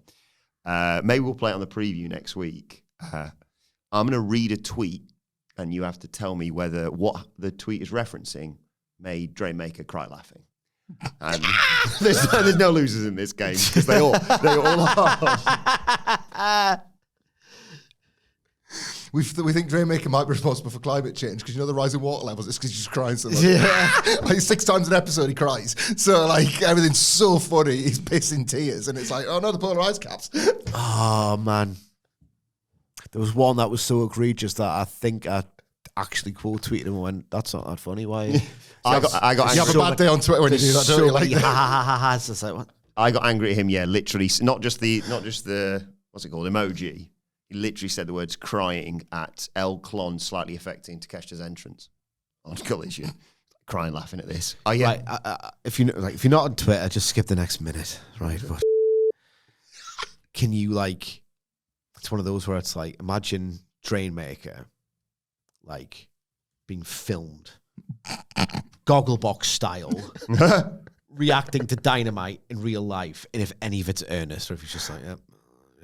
I don't know what's worse. I don't know what's worse. Yeah. I don't know if he's so, like, if it's worse, like, he's so cynical, like, he's pretending to, like, literally cry laughing. Like, I don't know, hologram's clone. Or if he's just, like, legit, like, if he's pretending to do that, or if he's legitimately...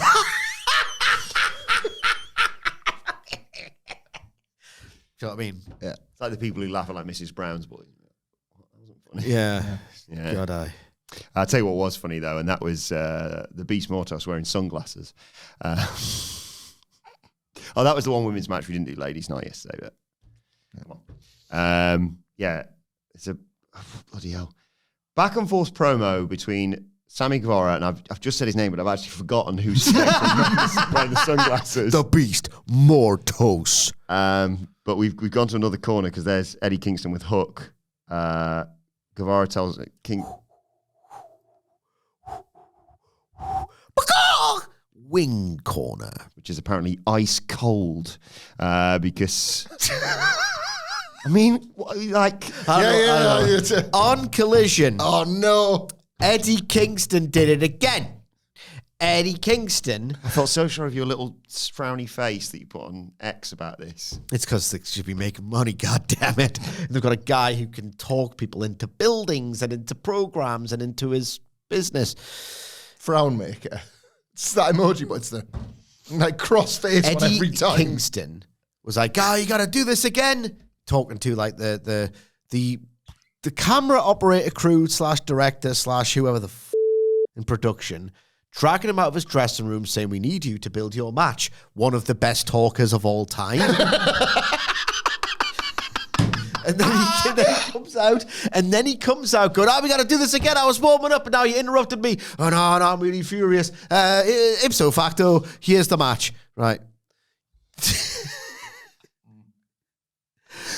literally took it as he said. Eddie Kingston's one of the best talkers of all goddamn time, and his bit, and it's continued after the weird luxury that is having a horrific injury layoff. Because it's like, oh, God, I miss Eddie Kingston. I miss Eddie Kingston. 2 weeks later, there's Eddie Kingston just doing Eddie Kingston stuff. It's a joke. Austin 316 says, I'm just going to wrap it up, actually. Yeah! And The Rock says very little, really. And we've got no words for you. Right. What are they doing? Here's something. Either Eddie Kingston's completely checked out, and Tony Khan's like, well, if he's checked out, I'm not going to. And that's fair enough if he's checked out. Oh, right? we didn't talk? Either he's completely checked out, doesn't care anymore, whatever. And if that is the way around it is, Tony Khan's probably right to go, well, I'm not going to push you that heavily, Edward. You know? Or Tony Khan is committing promotional malpractice with this Eddie Kingston bit. It boggles my tits. Is what it does. Sammy Guevara's the end result as well. That's like the old Heat thing, isn't it? They've got their the previous with us. All the pairings are here.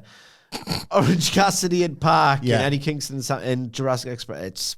That was like Eddie Kingston and Sammy Guevara was like the quaint fight, and Punk's like, I'll show you a real fight. Like they've had like a bit of a to-do, and it's like, all right, we'll just move on. I suppose we have to like each other, we'll work together. Punk's like, what? You have to call him out on men. Kick the door down. Throw your dog at him or something. Like, come on, Eddie. You used to be somebody. Yes. Let's move on to Brodito versus Kazuchika Okada and Konosuke Takeshita in a Good booking.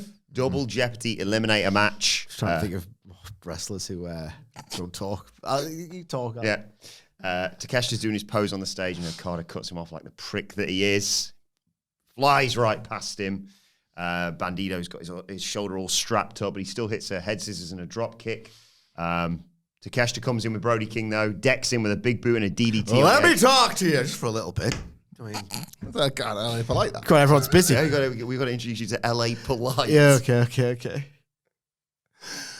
Well, you know something, Mean Gene. I mean, do you? Because I ain't got anything. So what do you guys want to talk about? Nothing? No. Okay, see you later. Bye. I've got nothing to get off my chest.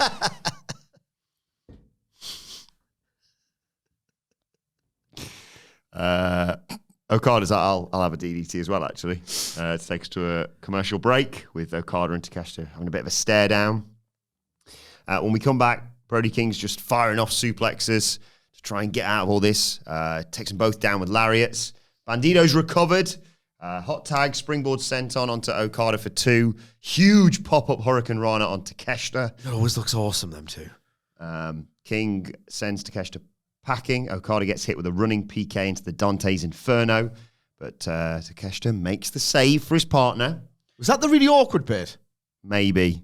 When Bandito had to basically say, get into position, Okada. Yeah, that was awkward. Or maybe it was Brodito signaling for the monkey flip 450 and Okada stopping it at that point. I'm not sure. Takeshita hits a German. King no-sells it. Takeshita hits a blue thunderbomb to send King to the outside. Another charging knee from Takeshita, but he accidentally hits Okada on the apron. Bandito, one arm, still hits the X-plex, but can't get the 21-plex. Takeshita hits a Poison Rana, wants the power drive knee. Okada's like, I'll take it from here, pal. Rainmaker, 1, 2, 3. I thought this was a great economical bit of TV wrestling. They didn't do that much because they want to blow your tits off at the pay-per-view. That's how it should go. And yet, that fucking bit where Takeshita hits the wheelbarrow German on Brody King, people sounded like there was... What's the most sensitive analogy I can muster here? Like an avalanche, literally above their heads, barreling down the side of a mountain, and they were like, like frightened and shocked at the power of this dude. That was the best reaction I've heard in ages for any move. But otherwise, the action was mostly just there. But what they needed to establish here was, at the pay-per-view, champions might lose because look at Bandito's shoulder. He is broken, and he's just, it's a miracle that he got through the match. Oh, look at Okada. He's such a dickhead that Takesha's probably going to wipe that smile off his face mid-match if he does that again. They've created high drama around a tag team title program, and it's been a while.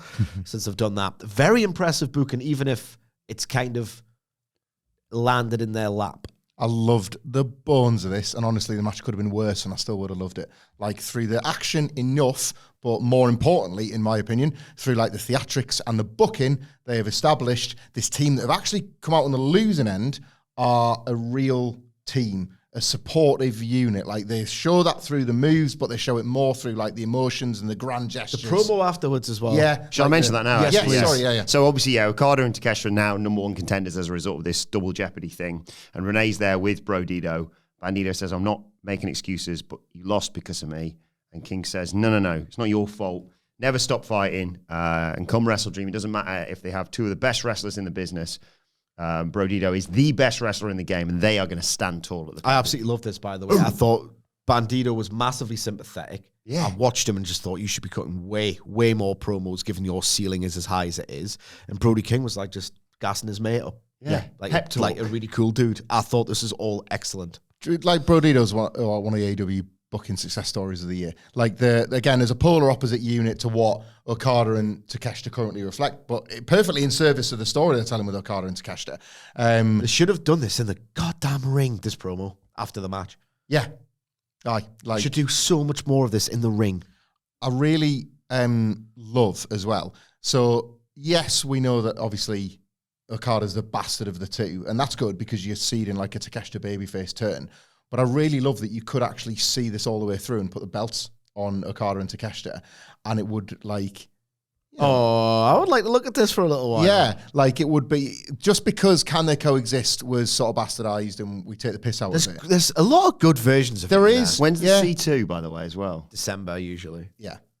So they go into that. Yeah. As tag team champions. And what they've done now is they've really placed a heartbreak on the potential Bandito loss because you've learned a bit more about how Bandito feels about being a weak link in the team, and Brody King will like live and die for him, you know. And like if they were to lose, then your wrestling brain says, Ring of Honor world title match between these two would kind of kick ass. Like, you want to watch that, but you don't want them to fall apart either. There's loads of actual proper pro wrestling emotion loaded into this match. It's probably the thing I'm most excited about. Yeah, it is now. If you really look up and down it. Maybe, nothing can botch the drama of the I Quit match, but they're trying. They're sure trying. Sure am trying.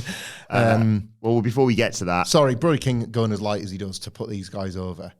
Like, he really puts himself about for a big guy. Yeah. It's always to the benefit of the people he's working with, you know? That wheelbarrow, man. Oh, The people shrieked. It's like we're saying when they do the tag team maneuvers and they get to swap places. Yeah. So like, wait a minute, Bandito's the big muscle guy because he can throw his, he's a magic, like he's a secret weapon for these matches. Yeah.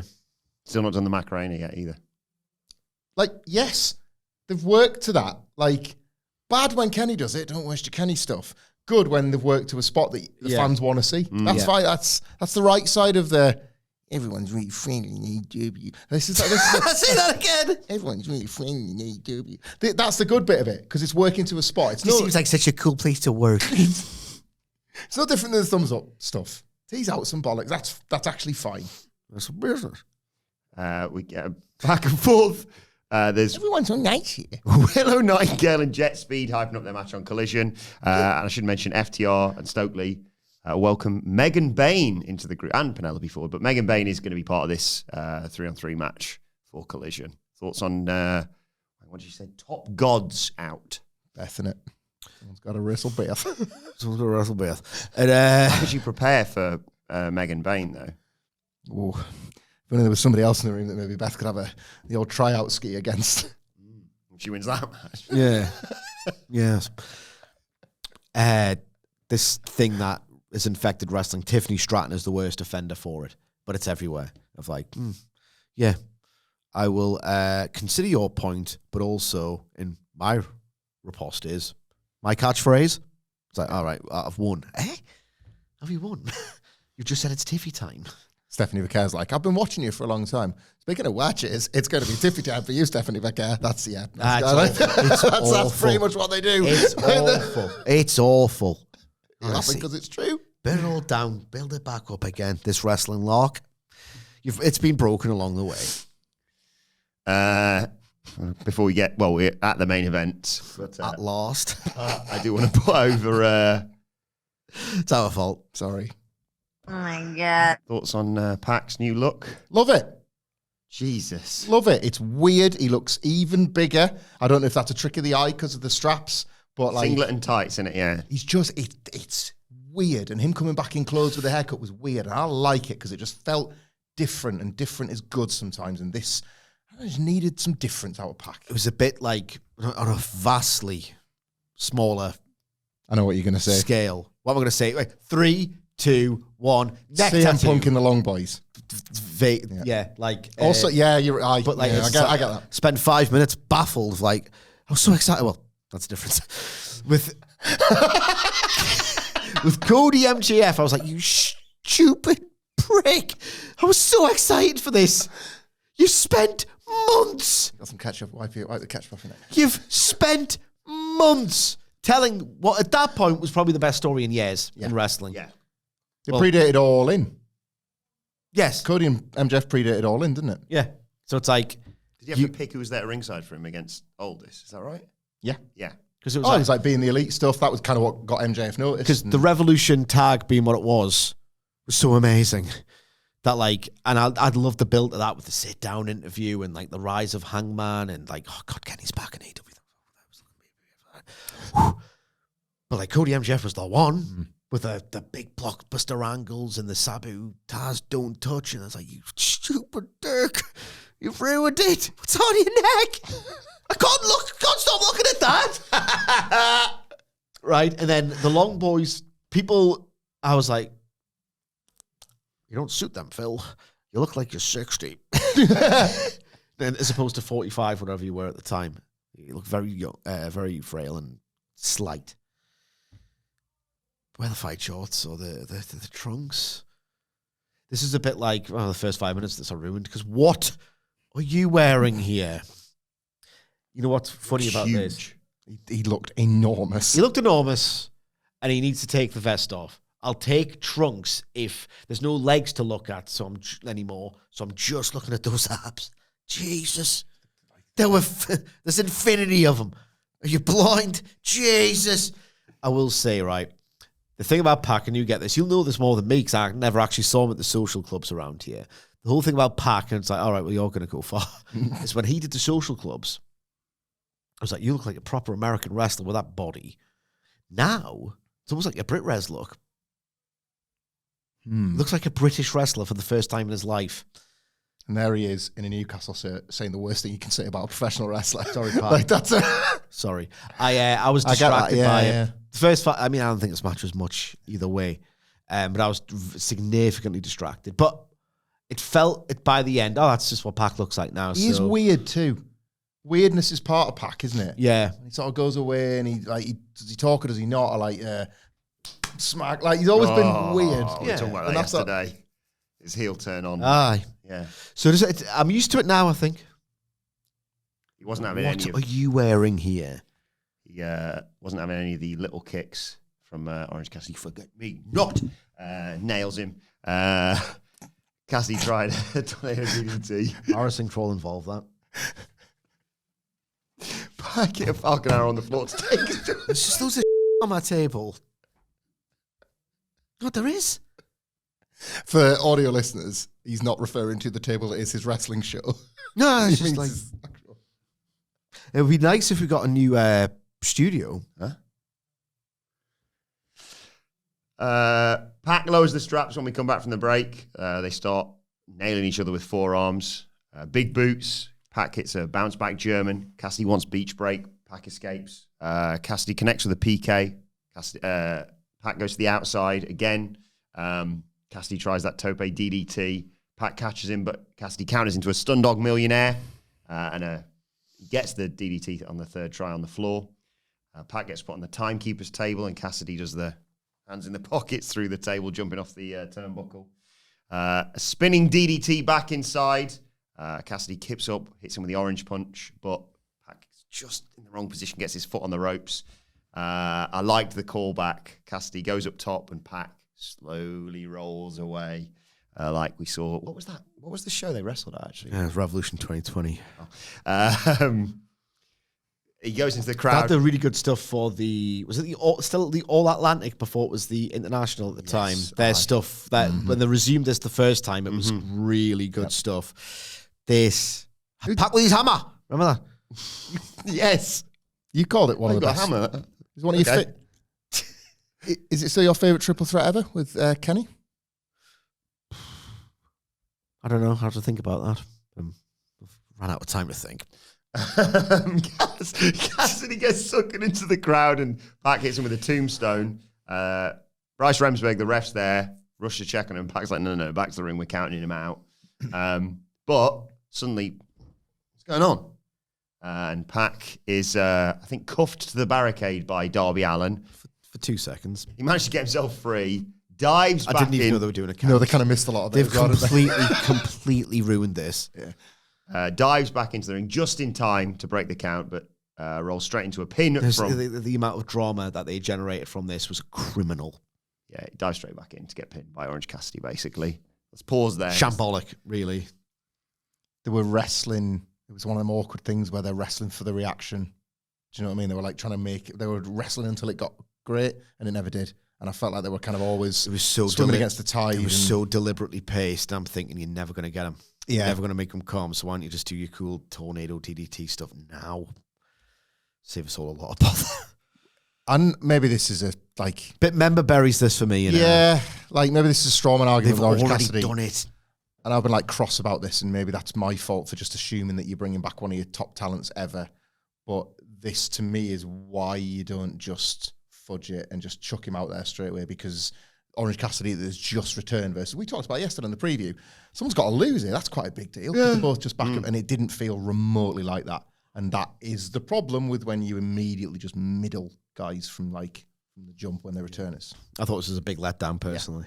Should we get to the... Some of the really farcical choice with that. Well, it wasn't a farcical choice. The execution was terrible of that whole chain stuff, handcuff stuff, foot cuff stuff. Post-match. Yeah. So they got that bit of dailies. Pac runs along that to get to Darby Allin. Gets maced, I think it was. Wheeler Yuta comes after him, just gets sent over the table. There's Claudio and Shafir and Garcia and Mox. But Darby Allin's got a taser. Just giant jacket. Do you know what it is? Well, I've got a... Yeah, it's the best take of all time. So they go after him, and it's the bit... Was it the same ramp that FTR drove onto, basically? Yeah. So they're there, if you can try and picture that if you haven't seen it. Well, there's four of them. Jesus! And there's only one thing that can stop that that's not a taser. That's a Molotov cocktail. Go on through it. Yeah, what are you going to do with that? What are you going to do with it? Because you'll go to jail, right? You know what I mean? It's just like, don't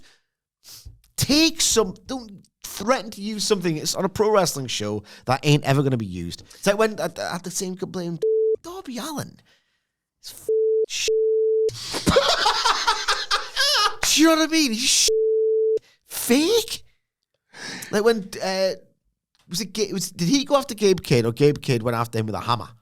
And it was just like the most. Like, it was Gabe Kidd who tried to smash him. Yeah, bash, and it's just like, go on then, don't move. He's got done for manslaughter. He's off your hands. Whatever happened? Did they ever do that match at the end as well or not? I don't think Probably they ever not, did. no. maybe he's going to be the difference maker. That's a dream. Who knows? Come down from Everest and you're already in the clink. Stop. Like, what are you going to do? Get a gun? It's like, Yeah, it's like, no, I agree. stop it, man. It's pathetic and fake and lame. And it's, you know what it is? One of the best Photoshop images ever made. Like, ever. Because it's like, oh, that makes that look ridiculous. And it's just like, the guy from GTA 4 or 5 with like every weapon on his back. Yes. It's just like, oh, it is stupid. And you've crystallized that for me. But it doesn't matter. It's just, in wrestling, it should matter. You know? Well, a star was made at the end of this show because there he is. Darby Allin is the GTA 4 guy in this thing. Or GTA 5. He's got, but on this night, he's got every single weapon. Yeah. You had what? You had 3 tonight. Jesus. taser, mace, Molotov cocktail. And they had a pair of handcuffs just in case. Yes. So use them. And if he's not got them all on his person at once, he strategically placed them around the venue. Like Home Alone. It's Bugs Bunny and Elmer Fudd. No. He strategically placed weapons around the arena because he's not got like this big trench coat or a bag, has he? I mean, he does wear a big trench coat sometimes, but I never assumed it was how many pockets? sewn in pockets. Yeah, it was never like... So the implication, therefore, is more likely to be that he strategically placed weapons all around the building. Now, is it fake wrestling? Right? And they know where they know where the Death Riders and Darby are going to end up. Or is it real wrestling? And Darby Allin has to go, well, at Bailey's Place, outdoor amphitheater, they could theoretically take me loads of different places, but have 100 weapons. So there's a mousetrap over there. There's a rifle there. There's a knife over there. There's, what else is there? Spike is over there. He's just had a word with Cope. Please go near the grenade, please. Yeah, there's a grenade. I was really looking forward to using that one. There's a grenade, Spike. Like a bit in Anchorman, he's just like, pitchfork. Yeah. Trident, that's what I mean. Not Trident, pitchfork, both. Why not both? You need 100 for this to work, for this to make sense. They're everywhere. A star was made, though, because there he is with the Molotov cocktail. This absolutely ruled.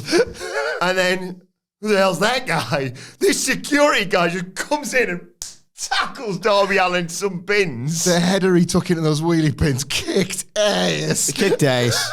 But shouldn't have throw him downstairs, chuck him into bins. He's a weapon. He's the best weapon himself. He gets detained to close the show, basically. Looking crazy. When he's doing there, I'll do it. Like, and you are like, I'll do it. And he has to pull these crap faces. I hate him now. Like, if Sting's in the rafters, he's looking down going, I've gone off here, not helping. I have, for 5 years, said that Darby Allin is the most underrated wrestler in the world on this podcast. He still is. He's having acclaimed. fun. He's amazing. He's the best, isn't he? Like all the wrestlers, like, see, the guy's still got it. John Moxley in October, and let's face it, September. John Moxley is feuding with Dean Ambrose. Jeez. But it's Dean Ambrose. I love it. This wacky guy who inexplicably acquires a violent assortment of weapons. In a red wagon. In a red wagon that he's not going to use, by the way, ever. He's not going to use these weapons, so why carry them around like a dickhead, like an edgelord loser? Darby Allin stinks. Darby Allin, on television, Darby Allin's character absolutely stinks. Absolutely stinks. And if you think it's like, all right, well, don't take it that seriously. This is the promotion I'm meant to take seriously, asshole. This is the one I meant to. WWE I won't take seriously. Thank you. I won't, ever. AEW was the one. It's just this wacky, heightened, crap world. Anyway, I'm done. It's anti-promotion. I'm not done with AEW. I'm done with this podcast. I'm very hungry, and I'm sick of hearing myself whinge. But stop being Dean Ambrose. Look who you're feuding with, for Christ's sake. I was him, for Christ's sake. I gotta kill Darby Allin. I blew my freaking head off. How do I know? I was him, for Christ's sake. There's no topping that. Well, let us know your thoughts on Title Tuesday in the comment section below, or on X at WhatCulture WWE. Watch there, you can follow all three of us. You can follow Michael Hamflett at Michael Hamflett. Or Michael Sidgwick at Michael. God, no. M. Sidgwick. Who cares? Twitter's dead. I still like it, but it's dead.